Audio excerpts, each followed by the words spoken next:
curioso e fascinante. Por isso que a fé cristã, porque pensa bem, o que eu acho impressionante na fé cristã é que você vê na sua história, depois a coisa ficou zoada, porque ela virou poder, virou controle, virou de cima para baixo. Mas quando ela cresceu, ela foi de coração em coração, era perseguida, era proibido, era relíquio ilícita no Império Romano. E Jesus e os discípulos nunca conquistaram nada pela espada ou por ordem. O Império Romano capitulou, chegou uma hora que eles falaram, cara, tanta gente que está entrando nesse negócio que a gente tem que tomar alguma decisão nessa direção.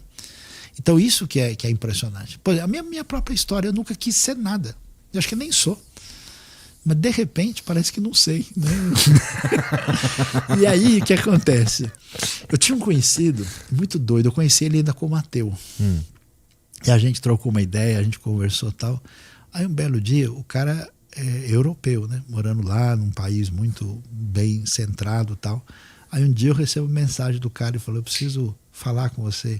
Aconteceu comigo. Eu falei, como assim? Aí ele falou, olha, eu estava dirigindo na estrada, eu estava ouvindo uma música cristã que de repente eu comecei a chorar, pensar na minha vida. Meu, o cara é um engenheiro europeu altamente bem sucedido, poliglota, cara assim de ponta, e eu não sei o que aconteceu comigo. Aí eu recebi, chorei aqui, ele falou, então, eu gostaria de ser batizado, a gente pode combinar? Eu falei, cara, claro. Percebe? Então essas coisas eu queria arrumar uma explicação científica, eu estou aguardando. Eu imagino. Vamos lá. Luiz, e se a gente for pensar a forma como a Bíblia se torna a Bíblia moderna, como a gente conhece. Quando a gente fala de Bíblia, é o conjunto de livros que foram escolhidos para estar ali, né? Eu suponho, vou chutar que tu já teve algum tipo de contato com evangelhos apócrifos, por exemplo. Claro, oxe. Pois é. Esses evangelhos, bom, se é que dá para chamar assim, mas esses textos, eles contam alguns outros, contariam um lado B de algumas histórias que estão na Bíblia, com alguns outros personagens às vezes, né? Até... Putz, eu ia dizer fantástico, entre aspas fantásticos, como por exemplo Lilith, né? Sim, sim. Duas coisas então. A maneira como a Bíblia foi montada, a escolha dos livros que vieram a compor a Bíblia, na tua opinião, foi uma boa escolha? Assim, temos uma Bíblia como... Deveria ser. Porque é meio complicado, porque meio que a gente está falando do que seria a palavra de Deus, né? Sim, sim. Então suponho que... De boa, pode perguntar, do jeito que você quiser, tá de boa. E os apócrifos, eles podem ser considerados textos sérios ou não? Então vamos lá. Primeiro, assim, são duas coisas assim um pouquinho diferentes, Sim. né? Você tem no Antigo Testamento que vão surgir essas conversas sobre Lilith e outros textos. Então, o Antigo Testamento, que tem o mesmo cânon no contexto judaico e no contexto protestante evangélico, são os 39 livros que nós temos. E assim, não tem praticamente nada muito antigo de que de fato você diga, olha, esse negócio devia estar aí, não está, porque o que trouxe muita revelação sobre o Antigo Testamento foi a descoberta dos manuscritos do Mar Morto, onde quase todo o texto daquilo que é chamado de Bíblia Hebraica, o Tanakh, né, que na verdade é essa aqui, né, que está aqui para a gente ver, esse aqui é o nosso Velho Testamento no texto original, quase todo em hebraico, alguns poucos capítulos em aramaico.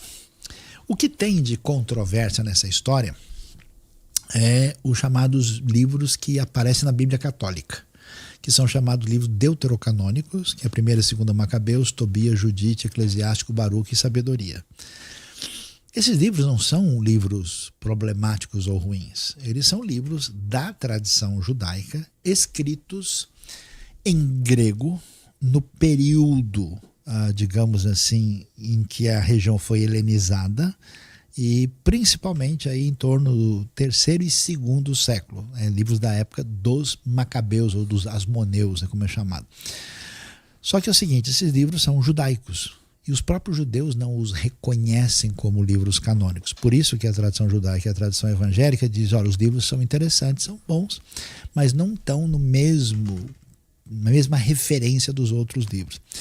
E já no 1º século, a maioria dos judeus, né, menciona o Antigo Testamento como nós o conhecemos. O próprio Jesus, em Lucas 24, quando ele vai falar que tinha que se cumprir tudo que está escrito na lei, nos profetas e nos salmos. Isso é uma maneira de dizer Torá, Neviim, Ketuvim, que é as 3 partes da Bíblia hebraica. Então isso é mais ou menos um consenso.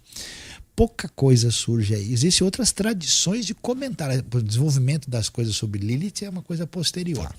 No Novo Testamento, aí a gente tem uma questão que chama a atenção. Por quê?